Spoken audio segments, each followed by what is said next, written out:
Top of the morning, Dan and Amy. I always thought that William F. Buckley's famous observation that National Review was standing athwart history yelling stop, and that was sort of the defining statement of conservatism of the Buckley era, was wildly misinterpreted, and purposefully in many quarters, as somehow wanting to freeze America in 1955.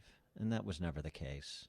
Or that conservatism wants to go back to a stylized notion of the Ozzie and Harriet America. That's not the case either. The case for conservatism is conserving the good in terms of policies consistent with fundamental principles, the truth that endures through the ages, rather than indulging the hubris of thinking we're going to remake the world anew. It was the same Bill Buckley who said of the left in criticism, they seek to immanentize the eschaton, in other words, create heaven on earth, which is man's folly, and which we see playing out in real time in all sorts of bright and disturbing colors, don't we? So conservatism with Trump, and as we talked about a little bit yesterday, with Gen Xer Trump supporters ascendant, governors like Noem in South Dakota and DeSantis in Texas. What does that look like?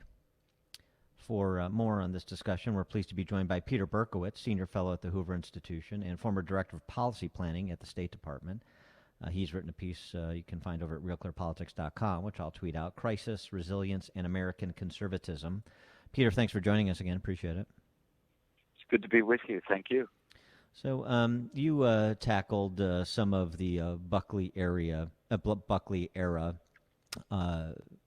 lessons, combined with some of the observations and recommendations of sort of a new generation of conservatives like Orrin Cass. What is your prescription for where conservatism finds itself in this post-Trump, but still Trump, if that oxymoron makes sense, era?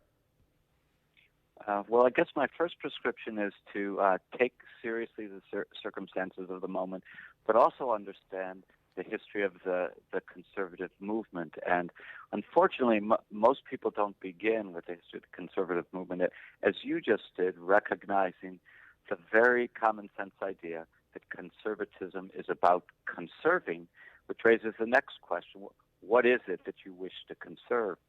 And you're quite right about people misunderstanding what Buckley meant by standing athwart history, yelling stop.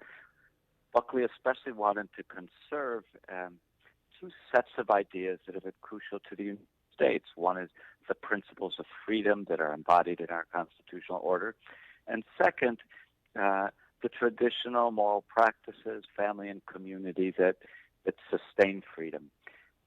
People say today that, after Donald Trump, conservatism is fundamentally different. I don't believe it's fundamentally different. I believe that, we need to strike a new balance between conserving the principles of freedom, traditional morality, and on this matter, Orrin Cass is right, it seems to me, we need to pay special attention to these days to the needs and discontents of those people, our working class especially, that's been especially hard hit by globalization. Well, so that rebalancing then, because one might argue that, and many are, but more of a libertarian variety, that so much of the disaffection that gave rise to Trump was the result of expansionist government, including under Republican administrations, ostensibly conservative leadership, not the lack thereof. And I think they would be right. Many of the discontents are as a result of an overgrown, in some respects, dysfunctional government.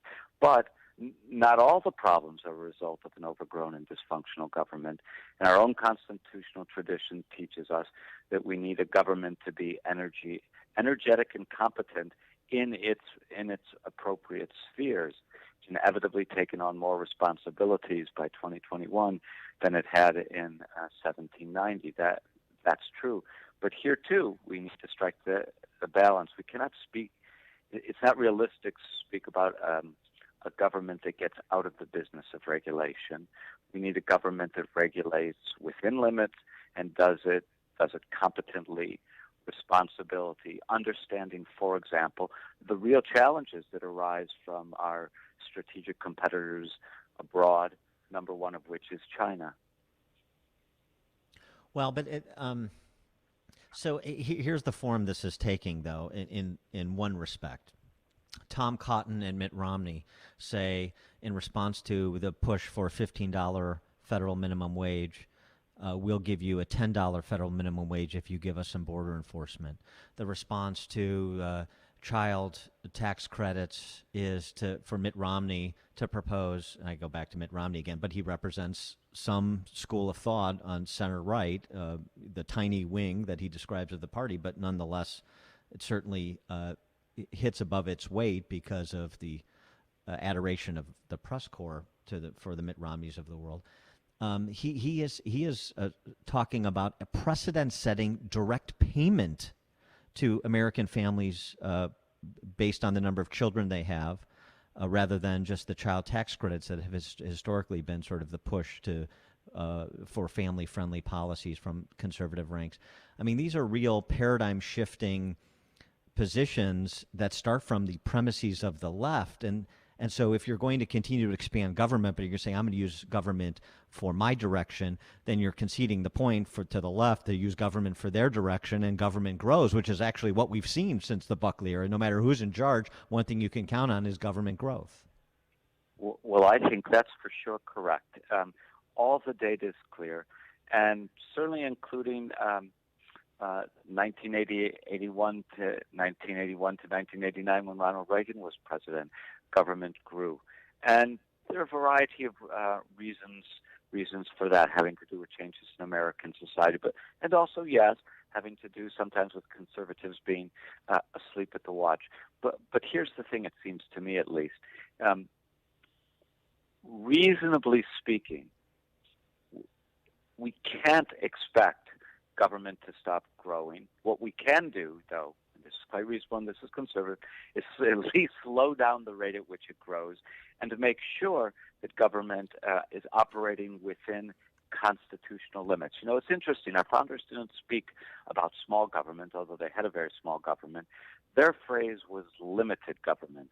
So it seems to me what conservatives need to be concentrating on now, and believe me, I'm as worried as you are about runaway, overreaching, incompetent government. But we need to be thinking about the principled limits beyond which government is really just is engaging in activities for which it has no constitutional warrant and no real competence.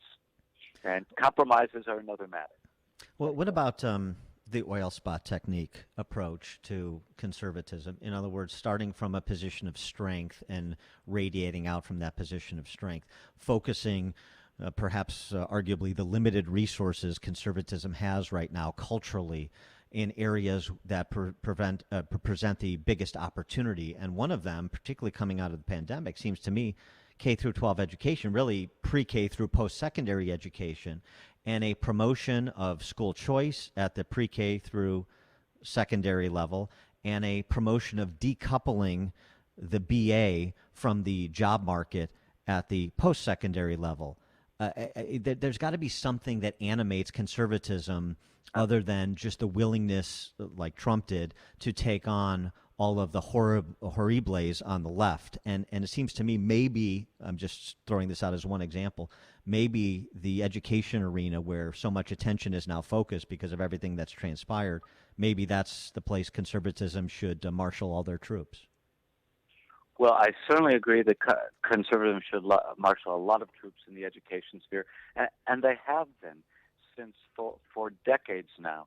School choice, voucher systems has been a conservative idea, and by the way, it ought to appeal to both of the main types of conservatives: classical, liberal, libertarian, limited government conservatives should appreciate this because it limits the role of government. Traditional those conservatives who want to preserve traditional morality should appreciate it because it gives families and localities more control over education. Here it seems to me is another area where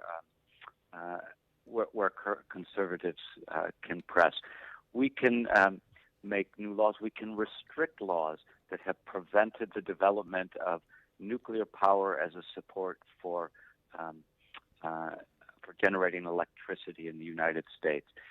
Technology has advanced extraordinarily in the last 3 decades. Nuclear-powered energy, nuclear reactors producing energy are safe. It's impossible for them to cause the kinds of meltdowns that were made famous in movies from the 1980s. This would be a great way to produce reliable, affordable, safe, and secure energy, and clean energy to boot, entirely consistent with conservative principles. Maybe one other area, and this is taking perhaps one step back from education, but leading into it, in addition to energy policies you're describing with respect to our economic vitality, is what President Trump and Josh Hawley and Ted Cruz and others have really tried to raise the profile on, which is a unrelenting defense of freedom of speech and freedom of thought, our First Amendment protections, all of them, actually, including freedom of conscience, and really presenting the choice to Americans between people who are believers in those First Amendment rights and those big tech overlords who are not particularly unpopular and, frankly, across the political spectrum for different reasons. Maybe that's a beachhead, and then you go to education, and then you go to energy policy. I mean, I know you have to run parallel tracks, but it seems to me that you also have to decide where limited resources should be most expended, highest best use, consistent with conservative economic principles. That seems right to me, and we can put it this way. Conservatives are at their strongest when they're conserving fundamental constitutional principles. The few principles that are as fundamental to our Constitution as individual freedom, human equality. The apolitical expression of that is the protection that the Constitution gives to freedom of speech. Yes, I would like to see even more the powers of the federal government, limited powers of the federal government, marshaled in defense of free speech. Now, that requires tricky legislation and tricky executive action because we're talking about the use of government to accomplish something. Remember, freedom of speech in the Constitution is essentially a limitation on congressional action. Mm-hmm. Right? Congress shall make no law abridging the freedom of speech. And yet, I just put this from a constitutional point of view, having robust public debate is an essential expression of our freedom and essential to the vitality of the United States. It lets us continue to be innovative. And by the way, it allows different families and communities to pursue the good as they understand it. So yes, for sure, we can get there are opportunities in education, opportunities in energy, and opportunity in the defense of freedom of speech, an essential constitutional principle. He is Peter Berkowitz, Senior Fellow at the Hoover Institution, former Director of Policy Planning at the State Department. Peter, thanks for joining us. Appreciate it. Thank you. Thanks. And he joined us on our turnkey.pro answer line. This is Chicago's Morning Answer. Your show keeps me alive during the week. There's nobody I'd rather listen to between 5 and 9 in the morning than you guys. On AM 560, The Answer. What the heck is this? I have to write a $1,200 check for cash to close? Hi, Amy Jacobson here for United Faith Mortgage. We used this other company before we knew who United Faith Mortgage was. Since 30-year fixed mortgage rates are so low, I thought this was the perfect time to refinance. But the company we went with said, hey, babe, we'll cover your closing costs, pay for your appraisal, but they lied. No one told us about this cash to close check. So don't make the same mistake and refinance or purchase your new home using United Faith Mortgage. They're a small family team that's honest because faith and family is at their core. And guess what? United Faith Mortgage will pay your appraisal fee up to $500. They also offer VA loans. So whether you're refinancing or buying a home for the first time, use the best in the business, United Faith Mortgage. United Faith Mortgage. Find them online at unitedfaithmortgage.com. NMLSconsumeraccess.com. United Mortgage Corp, Melbourne, New York. NMLS number 1330. Ryan Vreck, NMLS number 65233. For all licensing information, go to NMLSconsumeraccess.org. Businesses that run like clockwork establish